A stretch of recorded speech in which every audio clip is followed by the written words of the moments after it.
अनुगुल सहर गांधी मार्ग में रहुथिबा प्रशांत कुमार बेहरा पिकअप भ्यानटी गत 6 तारिख राति चोरी हो जाइथिबा नै से थाना रे अभियोग करछंती। श्री बेहरा उक्त दिन राति रे गाड़ी ओडी 19A 3706 टिकु घर सम्मुखरे रखिथिले। सकाळ उठी देखिला बेलकु गाड़ी नथिला। अनुसंधान जना पड़ता कई जने दुर्बृत्त राति रे गाड़ी टिकु चोरी करि नैछि। अनुगुल टाउन थाना पुलिस खबर पाई घटना संपर्क में तदंत आरंभ करी आज सरफराज खां अहमद खां एमडी सगीर को गिरफ्त करा जायछि। 3 जन अभियुक्तों पाखरु चोरी होइतिबा पिकअप भ्यान जबत करा जिबा सह चोरी करिबा पई आसुतिबा स्कूटी को जबत करी 3टी मोबाइल फोन एक मास्टर चाबी को जबत करने सहित 3 जन अभियुक्तों को गिरफ्त कर कोर्ट चालाण करथिबा नै थाना अधिकारी धीरेश कुमार दास कहते।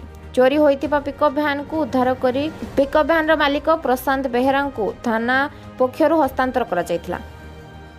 अनुगुल स्वस्तिक देव report times Odia. Akshay Kumar Nayak Odisha motor चालक संघ राज्य सभापति।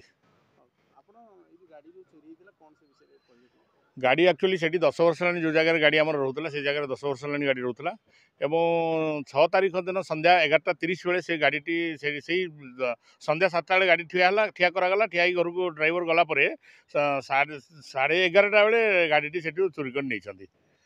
तेणु आम जो तापर दिन जानलु जे गाड़ी आमर ना आम थाना इनफर्म देलु एवं थाना तरफ किसी सीसीटीवी चेक करथिले एवं किसी पाइला परे से माने अग्रसर होते राउरकेला जन को अरेस्ट कराइला एवं तापर पर राजापुर जन को भी अरेस्ट कराइला एवं 9, 7, 8, 9 बिल्कुल संपूर्ण भाव आम राउरकेला और राजापुर रही एमानक आम नजर पकई खोजी धरिलु एवं से गाड़ी को भी सेमान भितर जी मुख्य आसामी अच्छी से गाड़ी को भी नहीं झारखंड गुमला गोटे जगार बिक्री कर देते तेणु ताकू भी आम उद्धार करके नहीं आस गाड़ी।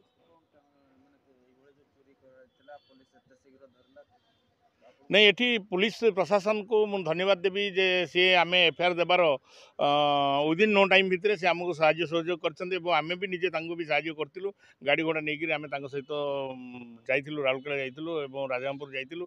राजापुर बारंबार सर्च ऑपरेशन कलापर आम झारखंड भी जाइलु। झारखंड जाकर जी पुलिस प्रशासन साहाय्य कर धन्यवाद न देकी रही पारना और धन्यवाद देले जी देले हम ना कहीं आज वर्ष वर्ष धरिकी भी गाड़ी पड़ी रही जो मैंने कि सर्वसाधारण पाइपारि ना किंतु आम बहुत जल्दी ये प्रशासन पुलिस प्रशासन सहायता आम जल्दी आम गाड़ी को उद्धार कर पाइपर धन्यवाद देवी पुलिस प्रशासन को।